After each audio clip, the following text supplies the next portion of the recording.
Hey, you're right. Yeah, I'm cool, Graham. How are you doing, buddy? Yeah, I'm good. I'm good. I'm looking forward to the festivals at the weekend, so I'm just getting prepared now. Oh, right on, man. Excellent. Excellent. Have you got a show in Edinburgh tonight? Yeah, yeah. You coming down, or what are you No, doing? we're going to be at Leeds at the weekend, so Mm, we're going to try and get you on our I'll hit be list. there. Yeah, yeah. I'll be there. I think on what is it? Sunday? Oh, I I think don't it's know. Sunday. It all Oh, blurs I into don't know. one after Friday, so. Yeah. so, You so got that one right, Graham. yeah, absolutely. So how's life treating you at the moment? Pretty good, Graham. I mean, it's not the greatest or anything, but Yeah, you roll with the punches, buddy. yeah, Strikes and gutters. That's what we got going on here. We've had a bunch of strikes. Now we got a couple gutters. yeah, Not gonna cry about it. Keep on moving, man. That's how we absolutely, do things. absolutely. So yeah, first of all, really appreciate your time. I know you're busy at the moment. Um, like I said, you got Leeds Festival coming up at the weekend. Is that your first UK festival ever? That'll be the first UK festival for sure, man. Yeah. Yep, yep, yep. Heading down to Leeds. What are you It's a expecting place. from it? Well, I'm expecting to have a good time and then go rock a comedy tent, and then I'm gonna go check out some bands and hang out with some people. Brilliant. Maybe have a few beers and feel normal for a little bit, Uh, man. That would be. I think that's what everybody's game plan is, isn't it? Absolutely, absolutely. I mean, what bands are you looking forward to seeing? Is there anybody you want to check out?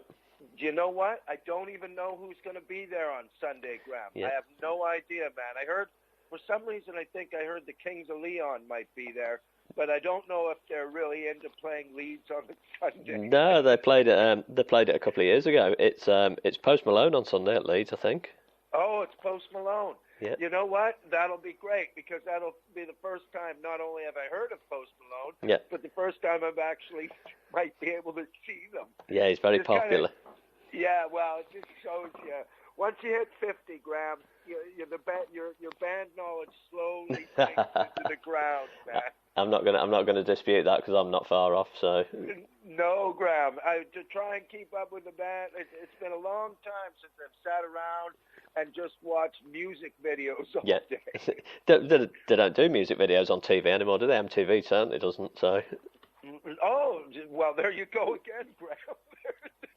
There's another red flag on. I know what I'm talking about when it comes to music videos. I can't remember the last time I saw a music video on TV, especially in the UK. Well, the only ones I seem to get in the sorry, Graham, in the hotel rooms are the old BBC Top of the Pops, Yeah, yeah, yeah.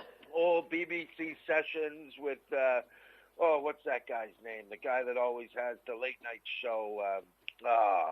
Piano guy, Oh, whatever. Jules You Holland. know, yeah, Jules Holland. A Yeah. lot of him, man. For some reason, I don't know how that guy got in, but everybody seems to like him. So what do I know? Same as me by the sounds of it. So I mean, just going back then, back home, do you have any festivals like Leeds Festival? Is that something that kind of happens over there? Oh yeah, man. In Canada, for sure, Yeah. man. They like, yeah. They've got Molson Fest and all that sort of stuff. And Right. yeah, I don't think it's the same. Yeah. Well, I mean, it's Canada, so it's a little bit different. But yeah, of course they do, man. They got Lollapaloozas, all Yeah. that sort of stuff. Again, now I'm not even sure that Lollapalooza is a thing anymore. I think it still is. I think it was this year. I can't remember anymore. Everything's changed so much over the last 18 months. Anything could be happening, and you kind of Oh don't know yeah, about it. mega changes, man, mega changes. But some for the good, some for the bad. You know what I mean? Absolutely. Like a lot of people ask me about the whole year and a half thing, and I was like going, except for the financial part, but they did their best to try and make everybody, give everybody the cash that they need to survive and all of that sort of stuff. But the other things to let people take a break and look at their lives Yeah. and see what they like and what they don't like in their lives. I mean, people are fundamentally changed after that year and a half to the point where, even when they go out, you know what I mean? Maybe Yeah. they don't go out and party as hard as they used to, or Yeah. or that's not a big deal to them anymore, or they got to stay with their family, or they knew how much they missed their family because they Yeah. couldn't see them, So there was a nice reset for everybody, whether whether it was a pandemic or not, I think all in all, it was a nice little break. It was like like summer vacation for the human race, man. Absolutely. Everybody just chill out for a sec, man. I mean, I read it was quite life-changing for you. You made a lot of kind of life-changing decisions. I mean, how different are you now to the Tom Stade of 18 months ago? Oh, man. Well, Jesus, now we're talking, Graham. I know. I got to, because Graham, I've been going, since I've been 18 years old. Yeah. I've been a comedian, you know what I mean? Just crazy. And, I can't believe that I've been going this long. And I really hadn't taken a break. Weekend. It's like anybody's job, you know what I mean? You go 9 to 5. I just do weekend, Thursday to Saturday, all that stuff to it. But what it did was it let me slow down, and I started looking back on old shows and watching myself like I was an audience member. Yeah, you know what I mean? Not being on the stage and looking down. I was sort of looking at me, and it was really a nice experience, because I know what I was thinking when I was on stage, but I'd never been able to really be the audience member to see what was going on. Yeah. So I was sitting there looking at myself going, oh my God, why are you talking so fast? Or, man, why did I chicken out there? I should have went way harder. I should have done more, or you backed off on an idea when as an audience member, I wanted you to go further. So it was really interesting to be able to do that and match up what is going on stage. Because sometimes in your head, you're thinking, you're thinking one thing, but, the audience is seeing another thing. But now I feel like that I've done that, I've been able to match up the illusion of Tom Stade, the rock super guy, Yeah. to what is actually going on, and as a performer, it's changed the way I even do comedy now. Right. Okay. So and I mean, we went back and I did Norwich, 2 gigs in Norwich, and they were phenomenal. And it was like I don't even recognize the guy that's on stage now, but I sure do like him. Okay. I sure do like him, because he all of a sudden he's now taking his time again, Yeah. because as a comedian, you want to get to that next laugh so fast, you know, and the more pressure people put on you to be funny, and I mean that's part of the job, right? Yeah. If you can't take that pressure, get out of the kitchen and all that stuff. But now it's just like to be able to sit in the pocket knowing that a punchline is coming, sort of like an NFL quarterback, just wait, and then drop Then bang, there it goes. and go for a touchdown, man. So yeah, it's changed me fundamentally, even on the way I perform, man. I mean, probably I would even say it's brought me back to the way I used to perform before the whirlwind started happening. Yeah. Okay, I mean, what would you say the fun, other than, like you said, you're taking more time over things now and waiting for the punchline? I mean, what other fundamental differences do you see in your act, or you as a performer? Well, definitely I'm pushing the envelope a little bit harder, because, I mean, this is as much as I love going on the telly and all that sort of stuff, live performances have always been my favorite, because we're getting caught in this world of political correctness and all of that sort of stuff, and when I was sitting there thinking about that whole word, political correctness, well, what is it? It's just being inappropriate. That's really what it is. Yeah. But being inappropriate is what is funny. Like, I don't be inappropriate at my grandma's house. You know what I mean? Yeah. Although I would, because she's a card. Yeah, absolutely. You and me both. Yeah, but on stage, that's what comedy is. That's what people go there to see. You know, it's funny. They want to see something or listen to something that they haven't heard, or wouldn't have the guts to say it, because they're decent human beings, and they are decent human beings. Yeah. But they want to go there to see something inappropriate. Like the way I've been saying this example with my son. He made me laugh because we were stuck in the lockdown, Graham. Yeah. me, my gal, and my son and his girlfriend, and my daughter came every now and then. But he was sitting there telling me, we were talking, and he goes, "You're a great dad, but you weren't really there all the time." Right. And I was like, "What do you mean?" And he goes, "Well, Dad, can you name all the sports events that I went to?" And Right. Okay. I started laughing because they were always on Saturdays and stuff, right? And he's trying to make me feel bad. But then I asked him, "Well, you're not playing them sports anymore, are you?" And he goes, "Well, no." And I was like, "Well, you're probably pretty crap at it." So it doesn't really sound like I missed too much. Yeah. Straight back at you. Yeah, he started laughing, and we started thinking, because for parents to go watch their kids play sports, if your son or daughter is really good at sports, it's a joy. Yeah. But if you got that little crappy kid, yeah, you mean me? Your son, and then you're walking back to the car, and he goes, "Dad, can we get an ice cream?" And you're like, "No, we can't. I'm not proud of that." Yeah. Yep. But Billy's getting an ice cream. That's because Billy scored 3 goals, son. Yeah, he's not covered in mud. He's not caked in mud, crying. Yeah. And we were laughing at all that sort of stuff, and he was like, "That's really so." Anyways, yeah, that's kind of the stuff I was thinking about and how I wanted to change everything. Do you know what I mean? With that mindset, right? You know what I mean? With that mindset, I want to be able to take on, I guess what it would be called a woke culture now. Yeah. There's another thing that's all new. Everybody's the Dalai Lama all of a sudden. Yeah. We're all just, what are we all just sitting on a mountain meditating? Yeah. That's my idea of woke. I don't know what your idea of woke is. No, absolutely. I've read enough of those books. Okay, but I mean, I'm just reading as well. I mean, I read your kind of biography that came with the kind of tour dates. Yeah. You gave up booze and cigarettes, went out the window as well. Yeah. Because when of course, I think a lot of people got healthy during that, Graham, because like if you're my age, I'm in the bottom of the vulnerable. Yeah. You know what I mean? Apparently, I'm in the bottom, but I'm still. You never know what these things can do. You'll probably survive, but you don't know.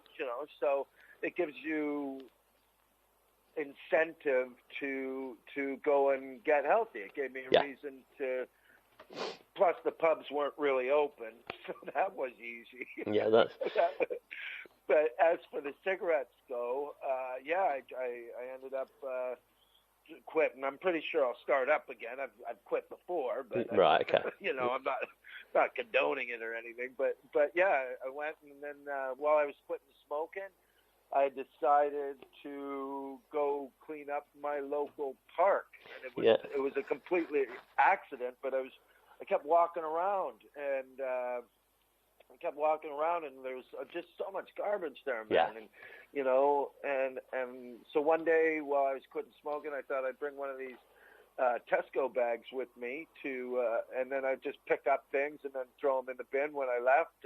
And then I realized it was a win-win situation because I got rid of all the Tesco bags that are under, like the 30, 40 of them that are under my counter. Yeah. Gave them back to back to society. Yeah, I gave them back to society. And I'll tell you this, Graham, McDonald's has a lot to answer for, my man. Yeah. McDonald's, I couldn't tell you how many McDonald's cups and wrappers and all of that sort of stuff. I can imagine. Yeah. It's horrible. So, I mean, you've obviously, you put a positive twist on the lockdown and the pandemic, and you've obviously done a lot of good. What on the opposite side, have there been any disasters, any lockdown disasters like haircuts or gardening or DIY or anything like that? Yeah, well, there was. I mean, when you think about it, there were. Like, I mean, for me, for most people, it was all financial. Mine was all financial because when you're in the entertainment business, you don't get the furlough checks that everyone was talking about. You know what I mean? Absolutely. So I had to. We pretty much went through all our savings. Do you know what I mean? We went through all our savings. So the worst part is that right at the end, we just didn't have enough to make it. Right. So we ended up having to sell our house, Graham. Oh wow. Okay. So I had to. We saw the we saw the commercial where they were going, "Hey, this is a home," and then they showed how much your house is worth. It's only bricks and mortar. Yeah. So we ended up having to sell our place to finish off the thing. And that was probably the worst thing that happened to us because we'd spend a lot of time there, and we'd done the place up really nice and all that sort of stuff. Okay, so yeah. I think that was the worst. But again, Graham, I'm a positive guy. Do you know what I mean? Like I always think, well, maybe it was time to leave this house anyways. You know what I mean? Maybe it was time that we sell the place and go on another adventure. I mean, it's not like we have to raise any small children anymore. Everybody's old and they've got jobs and they got their own places. So maybe had the lockdown not come, we wouldn't have sold it and we'd still be there. Yeah. But because we've sold it, it's like, oh, okay, well now we get to be on the road again. We get to let's just pretend like we're 21-year-old kids and we're just starting life again, and let's just do that, Trude. And that Trude's my gal, by the way, and she was like, yeah, okay, let's do that. So let's book up as many gigs as we can and live in hotel rooms for a little while, be rock stars, you know? Brilliant. Go do that stuff. I was going to ask, what do you see the new chapter holding in store for you? Because like you said, you've got the tour dates coming up. What about normal life as such? What do you see that holding in store for you? Graham, I think right now I'm just gonna play it by ear, man. I'm in no rush to go out and do anything. Right now, I'm really just grooving off of seeing people laughing again. Yeah. You know what I mean? Yeah. Giving everybody the relief that they need. If they're a Tom Stade fan, of course. If they're not, they're like probably going, great, you've added to my misery. but like just to go out and be that guy for other people, to make them laugh and all that sort of stuff. It's just you know, Jim Carrey said it the best. You know, if I can just get you away from your problems just for a little bit, then I've done some good in the world, you know. And so that's where me and Trudes are at right now. We just want to go out, do all these shows. After the show, go to whatever local pub, talk to the people, hang out with them, you know what I mean? Definitely. And really get to know your fans and all that sort of stuff. That's the way I operate, man. Okay, perfect. I mean, what can people expect from the show? They can. That's a great question. They could definitely, you know, they'll be blown away by it. They'll actually be blown away. They'll walk away from this one going, oh my God, that's one of Tom's best shows yet, man. Okay, and brilliant. I mean, and that's a high bar to jump, man. Yeah. You know? Okay, perfect. I mean, just to finish then, we have like a just for fun question. It could be anything random. So for you, would you rather live permanently in a theme park or a zoo? And if so, how would you pass the time?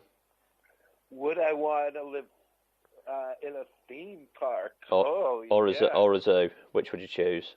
I would totally choose living in a theme park, and that's really funny that you asked that, because when we were looking for places, we were looking at all the caravans. Right. Okay. The problem is they're all in holiday parks. Yeah. And you can't live there 12. You can't live there year round. And we were like, well, that's a drag, man. I would totally love to live in a theme park. To be able to know that at any time boredom strikes me, I will have something to do. Absolutely. Let's do that. Yep. It would just be great to sit there and go, nothing's on TV. Let's go on the roller coaster. Yep, absolutely. So are you a roller coaster fan then? Is that your sort of thing? Of course I am. Yeah. Anything. I'm a Rush. We could go on the Blackpool is one of my favorite. Okay. Yeah. Well, of all places, Blackpool, to be able to go on the North Pier and just sit there and have a drink, and then be able to go to a casino and then go to the amusement park. Yeah. Are you kidding me? Yeah, I would. I'm 100% living in a theme park for sure. And I don't know why we don't have that option available as human beings. Yeah, I think we should. I'd be well up for that. I'd be well up for that too, Graham. Perfect. Okay, just to finish then, like I said, you've got Leeds coming up this weekend. Yeah. If you were to go to a festival as a fan or a punter, what essential items would you take with you? What essential? Ooh, I can't say all of them. Okay, if I was, I would definitely take a sweater. Sweater is one of my big ones. Yeah. Because once it gets to 2 and 3 in the morning, it gets pretty cold. So I'd totally take a sweater. Yeah. I would totally take my rubber boots. That's another big one. Yeah. Rubber boots for sure, and definitely I would take a thermos to be able to put my Jack Daniels in. Nice. So I never get too cold. Yeah. Brilliant. Okay, well that's pretty much it covered. Just to finish that, I mean, first of all, thanks for your time and good luck with the shows tonight. Cool. What's next for you? Although we've obviously already discussed that. What kind of going into 2022? Have you kind of thought that far ahead?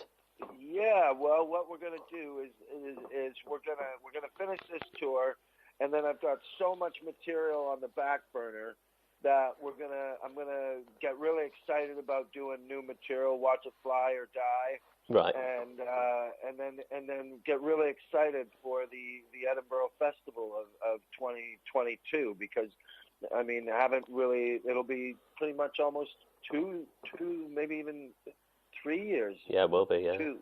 2 years. Yeah. So or whatever. There's my math going again. Yeah. Oh my God! Get me to the hospital. It's all blurred into one. I'm losing my mind. Yeah, we're just gonna finish this tour, and then I'm gonna get set on doing new material and have that real excitement of seeing if this stuff flies or not, and then hopefully with this new attitude and the all new material and the way I'm thinking right now, it'll be absolutely dynamite, man. Yeah, for sure. Perfect. Looking forward to it, and hopefully we'll be able to catch up and carry on this conversation on Sunday. Anytime, Graham. I'll meet you there then, man. Perfect. Show yourself after the show, man. That'll be amazing. Yeah. Excellent. Okay, well, have a great show tonight, and thanks for your time. Thanks a lot, Graham. Cheers, buddy. Take care. Bye.